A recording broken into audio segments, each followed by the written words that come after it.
cette toute première journée mondiale contre l'homophobie, les militants de Couleur Gay ont eu une pensée particulière hier soir. Lutter contre l'homophobie, c'est une des priorités de Stéphano Rousseau, président de l'association Couleur Gay. En 1999, une mallette pédagogique pour lutter contre l'homophobie, c'est l'une des actions concrètes menées par l'association Couleur Gay à Metz. Le rectorat qui refuse d'agréer l'association Couleur Gay, du coup l'association a décidé les anciens combattants, une association d'homosexuels a tenu à déposer dans le calme. Le premier mariage homosexuel a eu lieu à Bègle aujourd'hui. Noël Mamère a tenu bon face à toutes les pressions politiques. Nouvel acte de vandalisme contre le local de Couleur Gay à Metz. Dans la nuit de dimanche à lundi, des pavés ont été prises pour lutter contre l'homophobie et notamment cette mallette pédagogique fournie aux enseignants et aux jeunes. Elle est utilisée dans quelques établissements scolaires. L'homophobie, ça touche beaucoup de personnes. L'homophobie, la lesbophobie, la biphobie et la transphobie.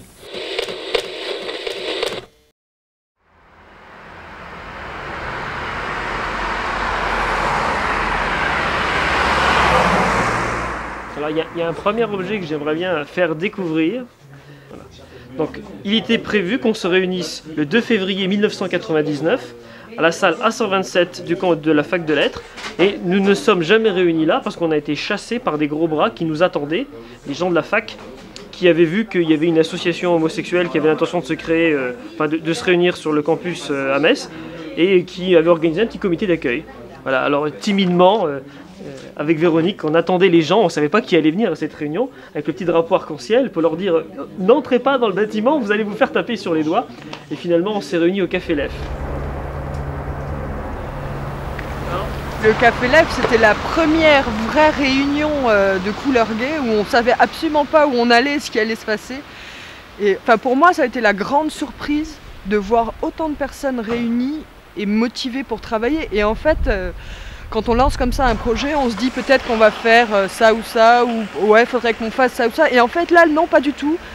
Mais moi, le souvenir que j'en ai, c'est que les gens se sont rapidement mis au travail et le groupe, en fait, il n'a jamais cessé de croître.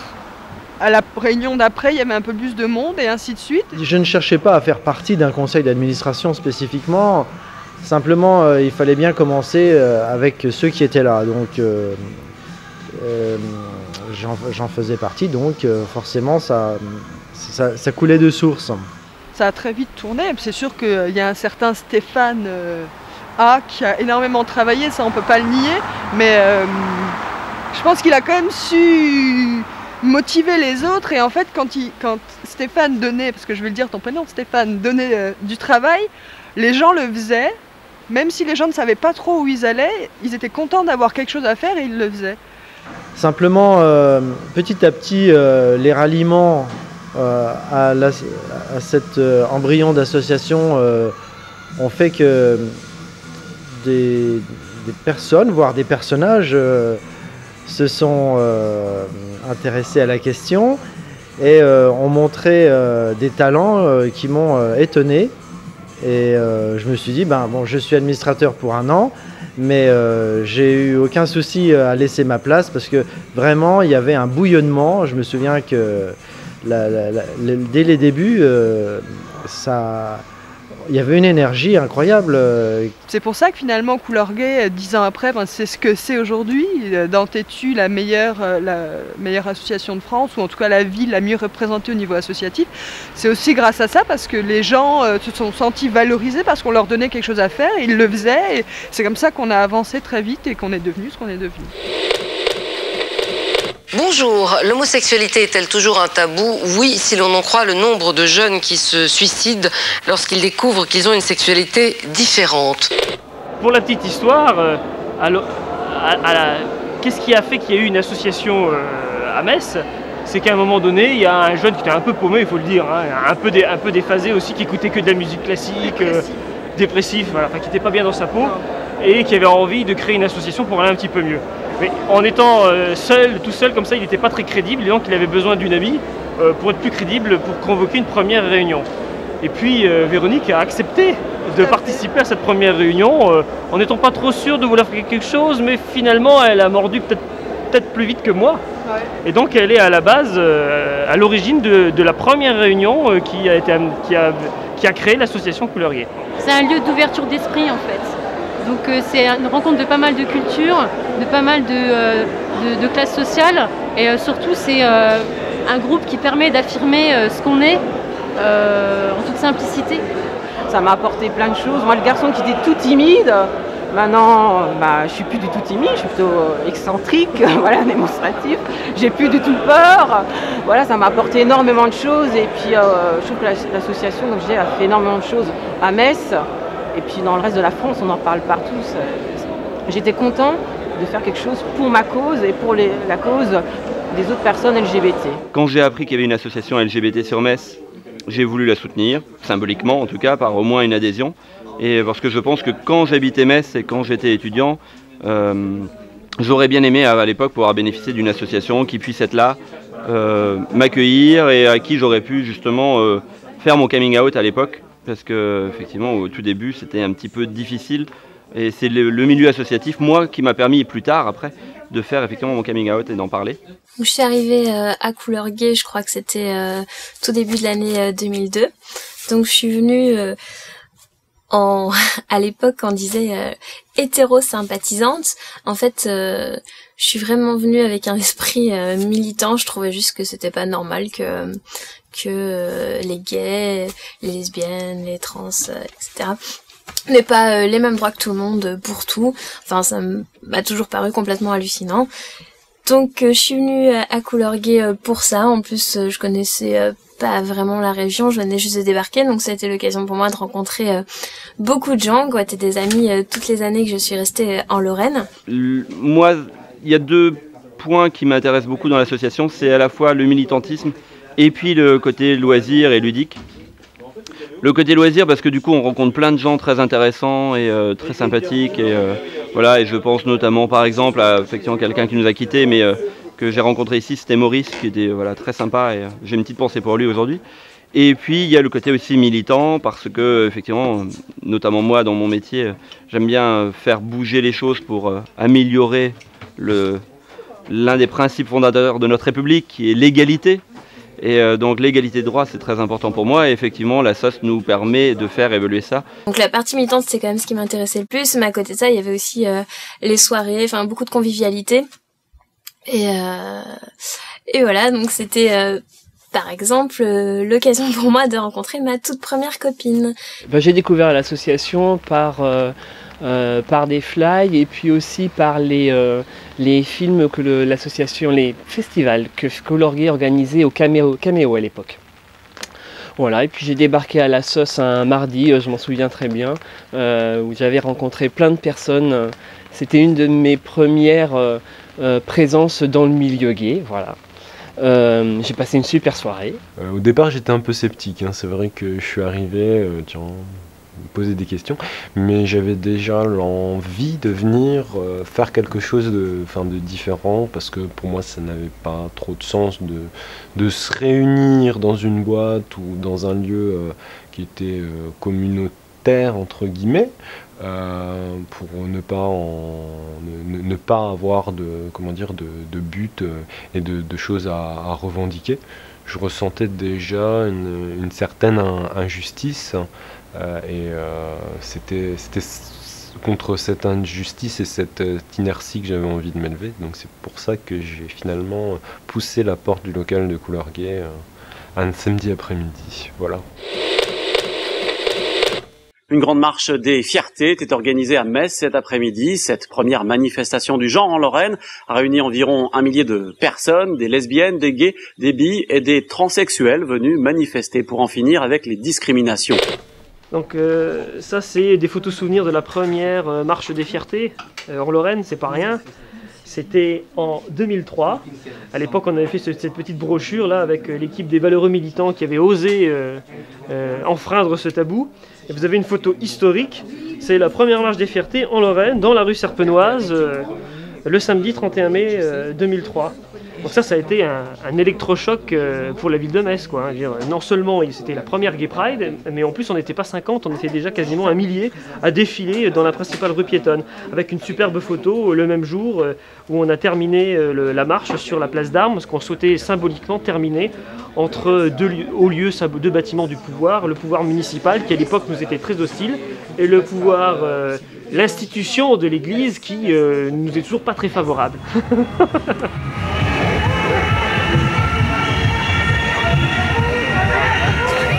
Nous sommes venus, gays, lesbiennes, bi, trans et hétéros, pour exprimer par la fête et dans la joie notre colère devant une société qui affiche une tolérance hypocrite, une société qui nous jure, à l'instar de Christine Boutin, qu'elle nous aime, mais s'obstine à nous reléguer au domaine de la pathologie et de la perversion.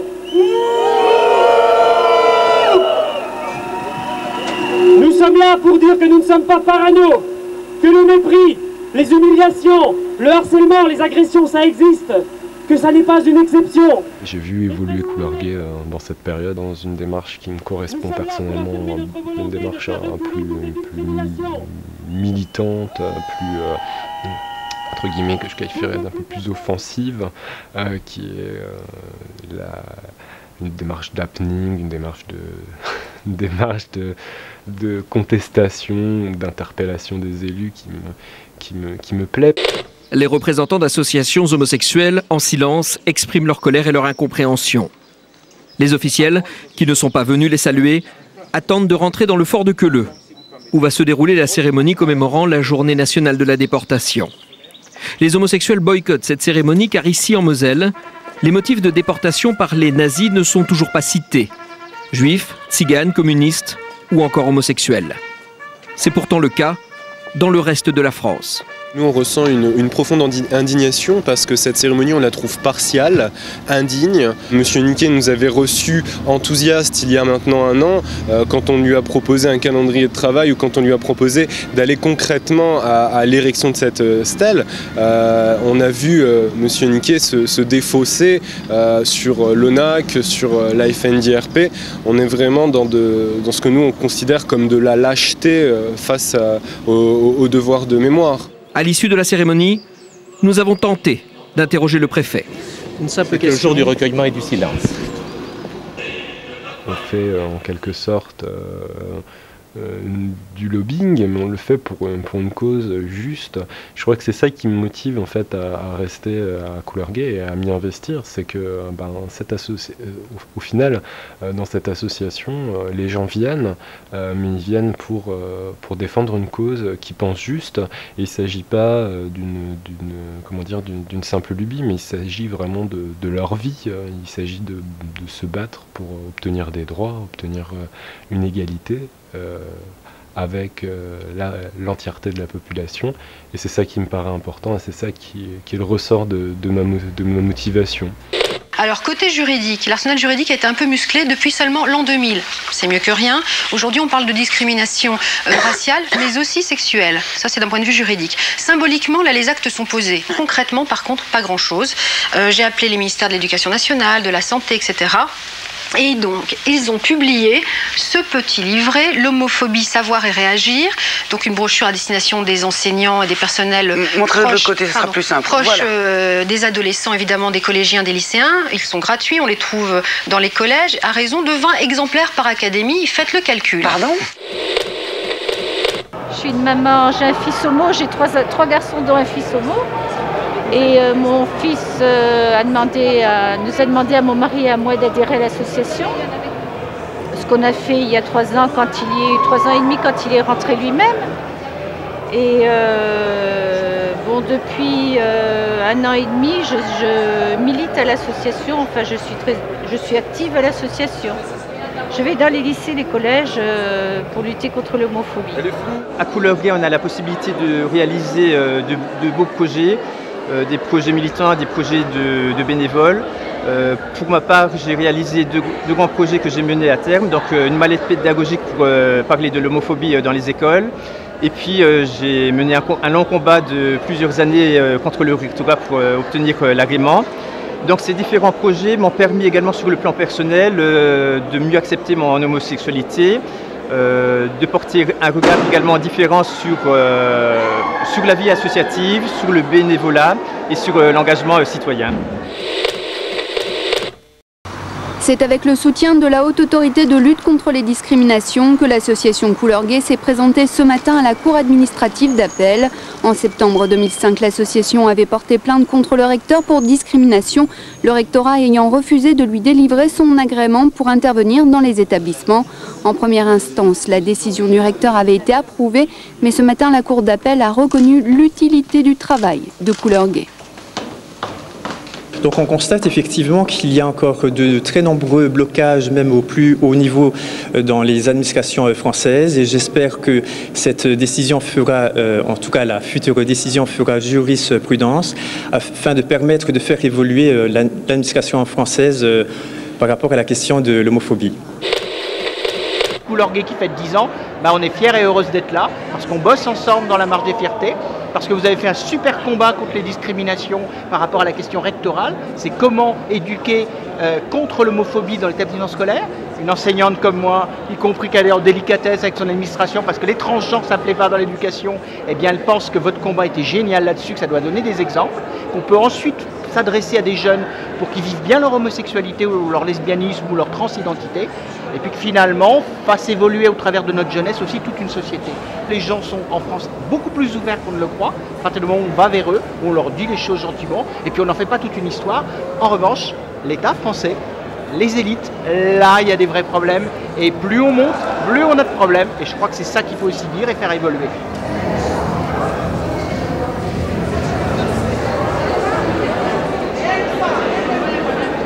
Thomas, dans la file d'attente, quand on a eu l'occasion de discuter, tu m'as dit que c'était une première, enfin pas ta venue, mais en fait derrière ta venue, c'est le fait que la mairie est officiellement représentée pour les 10 ans de Couleur Gay à la soirée à l'Arsenal. Je pense que c'est une première, en tous les cas. Il me semble que l'ancien maire de Metz ne vous a jamais fait de signe, alors je ne peux pas parler pour vous, mais voilà, en tous les cas, le maire de Metz a été attentif, a souhaité sur plusieurs points pouvoir accompagner l'association Couleur Gay. Et puis voilà, je crois que c'est plutôt sympathique en effet de venir aujourd'hui et de le représenter officiellement. Je crois que c'est une première, ça a surpris plus d'une personne et même à la caisse, on croyait que j'avais volé les billets de Dominique Brault. Non, voilà, il a demandé qu'on le représente et donc j'ai accepté avec enthousiasme. Donc voilà, c'est une très bonne chose que ça ait lieu ici d'ailleurs. Je confirme que c'est une première. Hein. S'il y a des gens qui avaient encore des doutes, voilà. L'association fête ses 10 ans. Depuis la création de l'association, elle organise des soirées dansantes essentiellement pour financer l'association. Et c'est la première fois en 10 ans qu'on a la possibilité d'organiser une soirée à Metz. Parce que jusqu'à présent, on était obligé de s'exiler à entre 10 et 20 km de Metz pour pouvoir trouver une salle. Voilà. Donc c'est également un signe politique qu'on soit là. Bon, il y a les 10 ans de Couleur Gay. Et finalement, il y a l'an 1 de la nouvelle municipalité.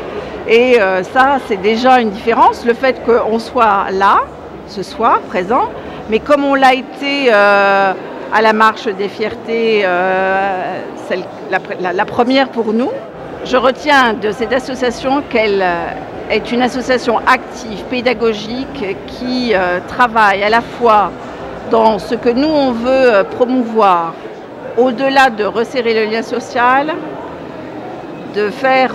d'atténuer en tout cas les différences, les discriminations, de faire en sorte que tout le monde soit traité de manière équitable et égale. Il y a du travail, oui. Oui. Moi, je constate, j'étais enseignante, et je constate que dès le départ, dès le primaire, il y a quand même beaucoup d'insultes homophobes. Bon, ce sont des insultes courantes, des insultes qui remplacent celles qu'on maintenant, elles sont assez violentes, qui ne visent pas forcément les homos, mais qui font du mal à ceux qui se sentent homos, et c'est très difficile. Au niveau de la Moselle, c'était vraiment important de travailler avec Couleur Gay, parce que c'est vrai que la question homosexuelle pose souvent problème, et même au cœur de la problématique des SOS Racisme. Et nous, on a vraiment voulu valoriser ce combat contre l'homophobie et les discriminations sexuelles, parce que c'est souvent un combat qu'on oublie un petit peu dans le cadre du combat contre les discriminations. Même les personnes qu'on reçoit qui sont victimes de discrimination et qui se disent justement des fervents opposants au racisme, quand on leur dit qu'on travaille avec Couleur Gay par exemple et qu'on lutte contre l'homophobie, eh ben, tout de suite ils se disent « Ah, moi je ne suis pas raciste, mais par contre les homosexuels, ah bon ?» Parce que je pense sincèrement qu'on a, nous en tant que militants LGBT, aucune leçon à vous donner, parce que je peux vous dire que dans nos associations, la question du racisme est loin d'être évacuée. Voilà. C'est pour ça que c'est important de travailler ensemble, comme ça au moins on peut se compléter. Mais en tout cas, nous aussi, on a énormément, en tout cas, bon, comme toujours, hein, au nom d'SOS Racisme Moselle, c'est vraiment pour nous déjà bon, un honneur d'être là, aux 10 ans de Couleur Gay, et surtout comme on est une équipe toute nouvelle, c'est vrai que les manifestations, tout ce qu'on a fait avec vous durant les derniers mois, cette année, c'est vrai que ça nous a appris aussi énormément et donc c'est pour ça qu'on est très fiers d'être là, à titre personnel, déjà pour faire la fête, voilà. Et puis surtout représenter SOS Racisme ce soir, c'est super, voilà, on est très, très contents. Mais comme je dis, il vaut mieux pas à tous les autres jeunes que je rencontre qui commencent à assumer leur homosexualité, j'ai passé par le milieu associatif, c'est beaucoup mieux que passer par le milieu, je dirais, le domaine de la nuit. Voilà, on apprend beaucoup plus et on s'affirme plus parce que, je dirais, on va militer pour la cause LGBT, donc on a une autre optique que le milieu de la nuit. C'est pour ça que je suis été tout de suite dans le milieu associatif, mais j'en garde toujours un bon souvenir. Et j'ai rencontré des gens formidables, comme Stéphane, et puis d'autres, voilà, qui m'ont appris à m'affirmer, voilà, à mûrir. J'en suis très content, et puis j'espère que ça va continuer ainsi. Ouais, j'espère qu'on se retrouvera dans 20 ans, pour les 20 ans au centre Pompidou, j'espère. Au centre Pompidou, oui. Au centre Pompidou, j'espère cette fois-ci pour les 20 ans de l'association, et j'espère que d'ici là, elle fera encore autant de choses qu'elle a fait pendant ces 10 ans. Il y a 10 ans, la fédération n'existait pas encore, qu'on était un petit peu seul, que maintenant toutes les associations au niveau national sont fédérées et travaillent ensemble et de concert pour faire avancer et faire évoluer les mentalités de la société française avec une visibilité beaucoup plus accrue. Je me souviens très bien effectivement de cette époque. J'étais secrétaire général d'Homonyme et on a décidé de tout faire pour vous aider à construire cette association, ce qui était vraiment pas évident dans le contexte politique messin de l'époque. Aucune association n'existait, il y avait eu plusieurs tentatives qui avaient échoué. Et je suis très heureux de voir le résultat 10 ans après, d'une vie associative riche, multiple, qui a permis à tout le mouvement LGBT de progresser et d'essaimer même en Moselle, ce qui je pense est une très bonne chose. Et puis je me souviens aussi qu'à l'époque, on avait eu un certain nombre de projets dans le cadre de la mutualité, parce que je présidais la MNEF à ce moment-là, et on vous avait donné un petit coup de main pour mettre en place quelques actions de prévention. Et je suis heureux de voir aussi que cet axe-là n'a pas été oublié dans les préoccupations de Couleur Gay aujourd'hui. Quels enseignements tires-tu de cette aventure de Transaide? D'abord que quand on est discriminé, la meilleure façon de faire changer les choses, c'est de ne pas baisser la tête, c'est d'être heureuse, d'être combative et de dire aux autres on vit comme ça, on est comme ça ne pose aucun problème et ça ne devrait en tout cas pas en poser. Ça c'est la première chose.